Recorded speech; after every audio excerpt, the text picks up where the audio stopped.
اور یہودی کہتے ہیں کہ عیسائیوں کے مذہب کی کوئی بنیاد نہیں، اور عیسائی کہتے ہیں کہ یہودیوں کے مذہب کی کوئی بنیاد نہیں، حالانکہ یہ سب آسمانی کتاب پڑھتے ہیں۔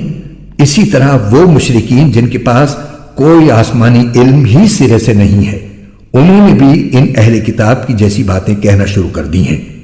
چنانچہ اللہ ہی قیامت کے دن ان کے درمیان ان باتوں کا فیصلہ کرے گا جن میں یہ اختلاف کرتے رہے ہیں۔ اور اس شخص سے بڑا ظالم کون ہوگا جو اللہ کی مسجدوں پر اس بات کی بندش لگا دے کہ ان میں اللہ کا نام لیا جائے اور ان کو ویران کرنے کی کوشش کرے۔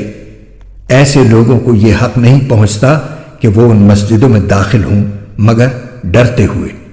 ایسے لوگوں کے لیے دنیا میں رسوائی ہے اور انہی کو آخرت میں زبردست عذاب ہوگا۔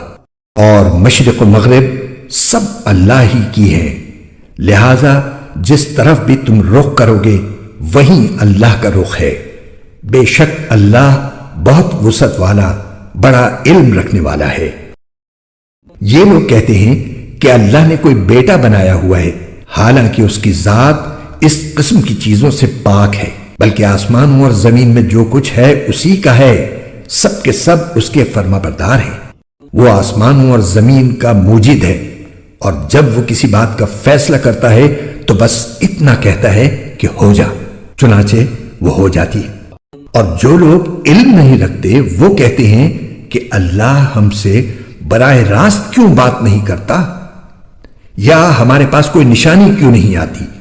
جو لوگ ان سے پہلے گزرے ہیں وہ بھی اسی طرح کی باتیں کہتے تھے جیسی یہ کہتے ہیں۔ ان سب کے دل ایک جیسے ہیں۔ حقیقت یہ ہے کہ جو لوگ یقین کرنا چاہیں ان کے لیے ہم نشانیاں پہلے ہی واضح کر چکے ہیں۔ اے پیغمبر، بے شک ہم نے تمہیں کو حق دے کر اس طرح بھیجا ہے کہ تم جنت کی خوشخبری دو اور جہنم سے ڈراؤ، اور جو لوگ اپنی مرضی سے جہنم کا راستہ اختیار کر چکے ہیں ان کے بارے میں آپ سے کوئی باس پرس نہیں ہوگی۔ اور یہود و نصارہ تم سے اس وقت تک ہرگز راضی نہیں ہوں گے جب تک تم ان کے مذہب کی پیروی نہیں کرو گے۔ کہہ دو کہ حقیقی ہدایت تو اللہ ہی کی ہدایت ہے، اور تمہارے پاس وحی کے ذریعے جو علم آ گیا ہے، اگر کہیں تم نے اس کے بعد بھی ان لوگوں کی خواہشات کی پیروی کر لی تو تمہیں اللہ سے بچانے کے لیے نہ کوئی حمایتی ملے گا نہ کوئی مددگار۔ ان لوگوں کو ہم نے کتاب دی ہے جبکہ وہ اس کی تلاوت اس طرح کرتے ہوں جیسا اس کی تلاوت کا حق ہے، تو وہ لوگ ہی در حقیقت اس پر ایمان رکھتے ہیں، اور جو اس کا انکار کرتے ہوں تو ایسے لوگ ہی نقصان اٹھانے والے ہیں۔